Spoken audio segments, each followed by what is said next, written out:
There we go, should be working.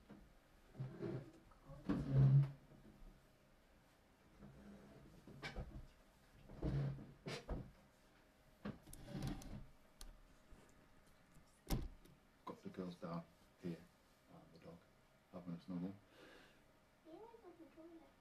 That's nice, did you hear that? You know where the boy is. That's cool. So, Thursday, 16th of April. What's going on there? Yeah, looking like another nice day, and time for a coffee.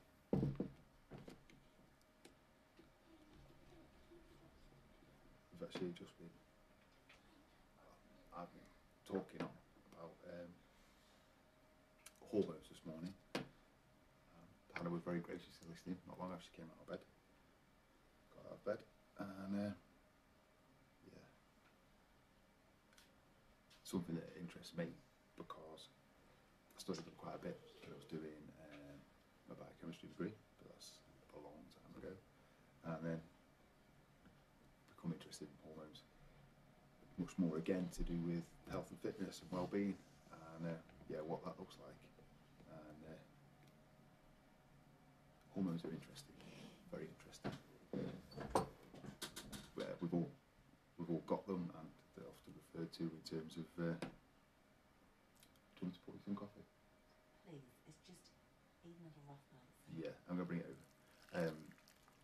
Often referred to in terms of, oh, my hormones are doing this, or hormones are doing that, and therefore it's creating this effect, morning Jackie. And yeah, what does that look like? And that's real, that's physiology. And as I talk to people about nutrition and training and how to implement that into their routine and into their lives, in the same way as that's kind of individual and has to work for you, then what's happening internally with your hormones, combined with everything else that goes on inside the body, is also very individual. And actually, there's more going on for ladies in the female body than there is for men in the male body. I could joke about that's probably the same in the brain as well, but actually it has that knock-on effect. For a guy, like, you know, the main hormone that affects our mood, our physical well-being, our literally our strength and how we can move and muscle is testosterone, and you know, it's at a certain level through it goes up through growing up, through teenage years, through puberty, peaks in the 20s, and with good nutrition and exercise and activity and training, stays at a healthy level. There's in a sense, it's quite simple, and that's why in my world of health and fitness, that's yours, darling. I took the wrong one. Yeah, I like the blue cup. My kid cheated. In the world of health and fitness, actually it's quite easy for guys to implement a program or a plan and see good results, because things going on inside the body, morning Craig, are a lot more simple in that sense. It's not completely simple. You know, everyone's still individual, and you've got to take into account life circumstances and stuff like that. But actually, most guys will start, if they eat better and train. Craig saying good morning to you. Hannah's here, she's just with Eden on the sofa. Yeah, they'll get really good results. And then on the flip side, for ladies, it is a little bit more complex. There is the conflicting, the synergistic partnership between estrogen and progesterone, and the monthly cycle to take into account, and you know, that does genuinely have an effect on ladies' physiology, on the mood, and that's completely individual as well. but it's there. And actually, the other hormone we were talking about this morning, and in some ways don't want to overstate their importance, but they're a factor, is cortisol. And cortisol is the hormone that is related to stress, and it's actually to do with recovery after a bout of stress. So cortisol will become elevated in the body after a like a thrilling experience, or after a experience where adrenaline has been pumping. So watching a really high kind of action film might do it for some people.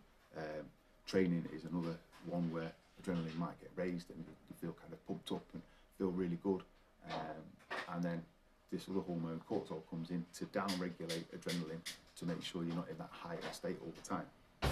Now, the other time it works is when you are mentally heightened. Might be anxiety, might be stress, might be working hard towards a deadline. It might actually come about a little bit if you put those things together and then over-caffeinate. But so then cortisol kicks in to kind of down-regulate and bring us down to a lower level in terms of internally, physically, and kind of in terms of our brain turnover, how everything's heightened. If in life you're having continual kind of stress and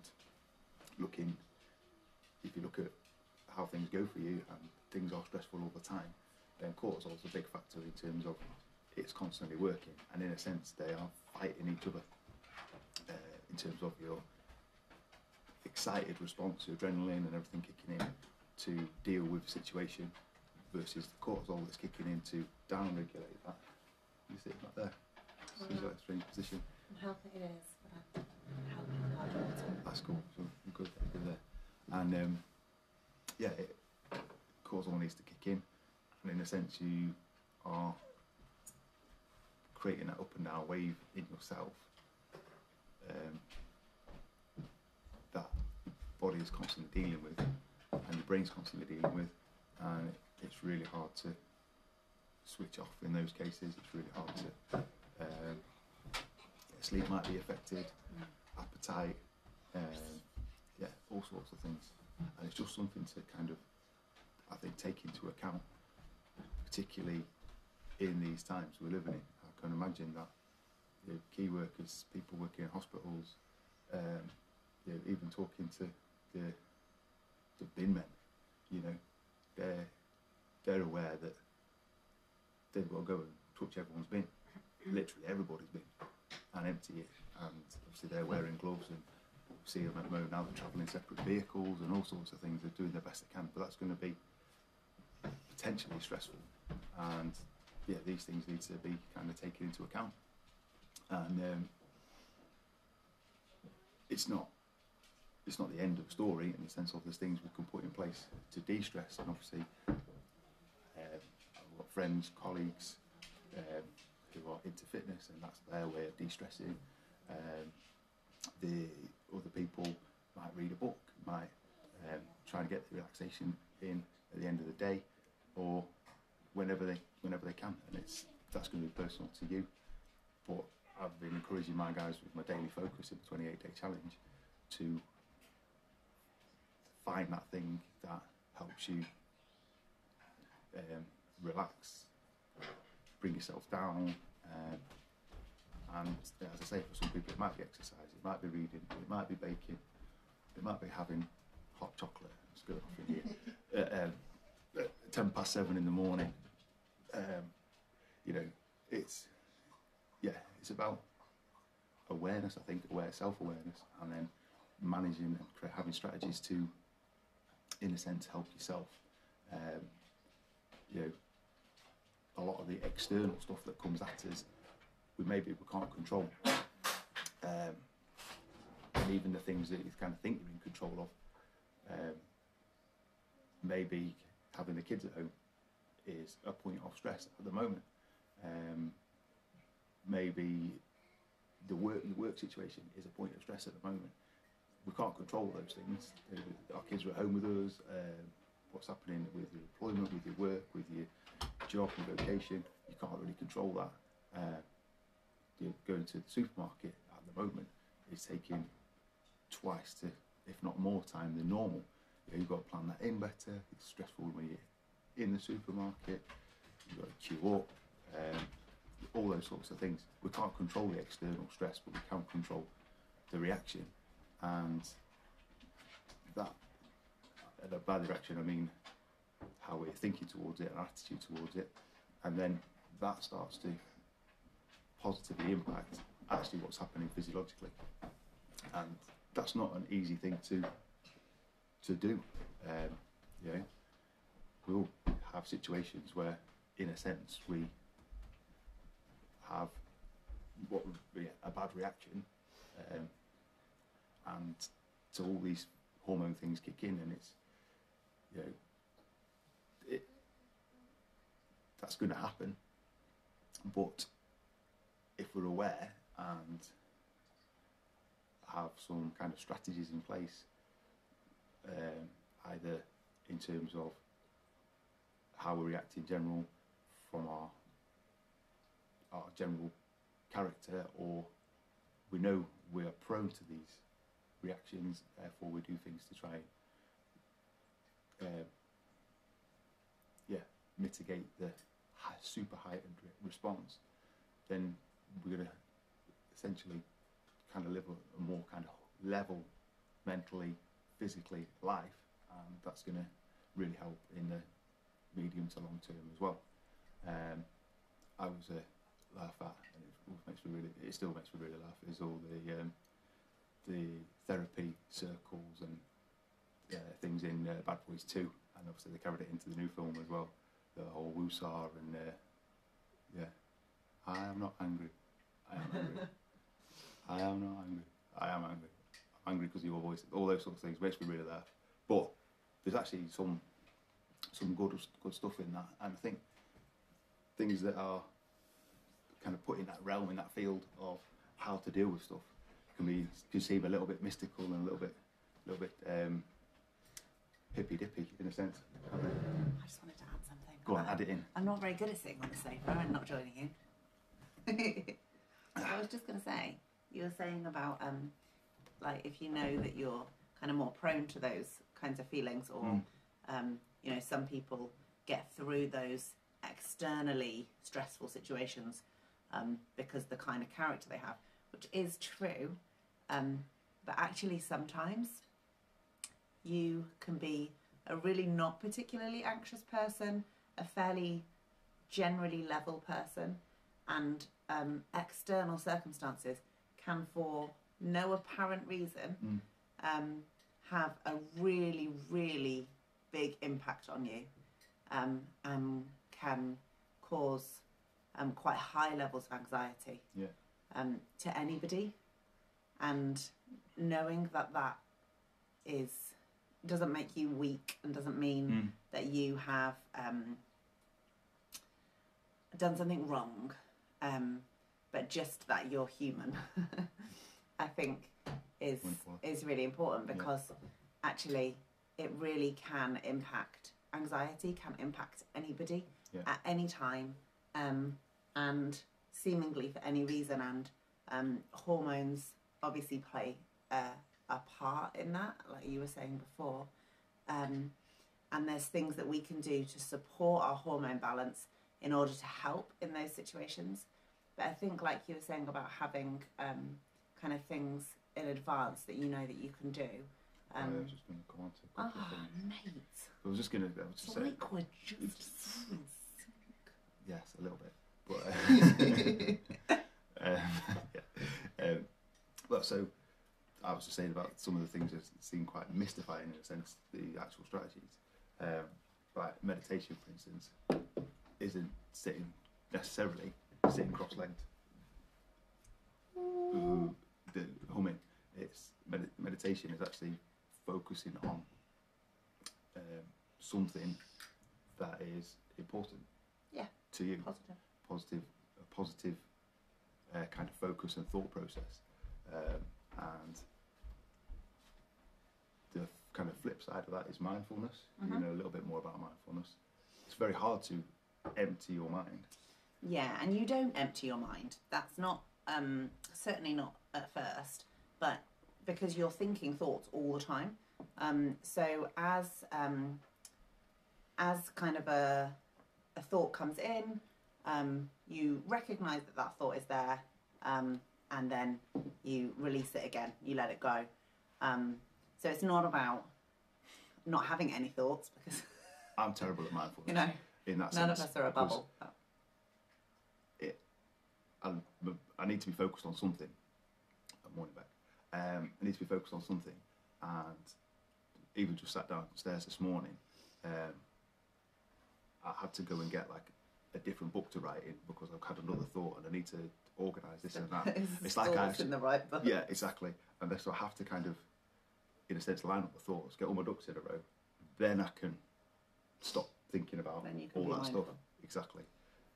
But that's okay. It's okay to recognise the way that you're naturally wired, yeah, and put things in place. You know, Mark needs all his books. That's all right. So, yeah, I've got piles of things for different things, and I need to have the room clear. I need to come downstairs and the room to be tidy and clear, and put some nice lighting on, and create a nice atmosphere. I'm getting into that as well now. I know. I keep coming downstairs and finding the candles and lights. It's very cute.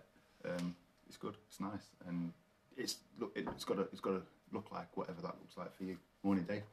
And with the kind of third one I was just going to touch on is breathing, box breathing. Yeah, I really like box breathing. I really like it, and yeah, it's been, I think, that's another thing that's kind of been demystified in the last couple of years. Yeah, you know, things like articles in Men's Health about how do like Navy SEALs and Special Forces deal with stress, and that's one of the things that they get taught is box breathing. You've just read recently, I read it last year, Ant Nettleton's book about his experience in the Army, Special Forces life, and obviously everything like he would advocate techniques like box breathing to deal with the highly stressful situations that he was in. And reading his book, he probably still has those emotions and feelings at different times. Yeah. Therefore, would still implement those strategies. Yeah. I used box breathing in Aldi the other day. I find grocery shopping fairly stressful at the best of times. I did not expect to find it any more stressful when I went the other day, and it was incredibly organised, and I thought, this is actually going to be better. And don't get me wrong, like, I can go grocery shopping. It's not like, you know, but I just find it a fairly stressful environment normally. And well, me and Craig like to meet. Like to hang out there. It's your daytime with Craig. Yeah. And I was walking around Aldi, and they had incredible like sanitising stuff in place, and they were doing a really good job. And I found myself feeling really anxious, and I had to have a real word with myself. And actually, the thing that I did as I was just wandering around at Aldi was really focus on my breathing, and not just making sure I was breathing, which was important in and of itself, but actually how I was breathing, and really focused breathing, and it really helped. And I am not a particularly anxious person. Okay, I don't. Anxiety isn't something in like the traditional sense of the term that I massively struggle with, but in that environment, I found myself feeling really anxious. Yeah. And because I know that breathing helps, because I know that kind of centering myself helps, it gave me some tools in advance that I could use, which got me through the terrors of Aldi shopping during the coronavirus.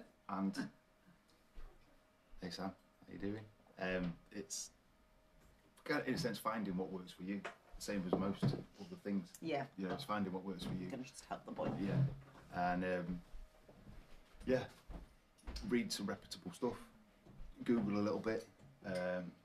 You know, those three things: meditation, mindfulness, box breathing. One of them might be good for you.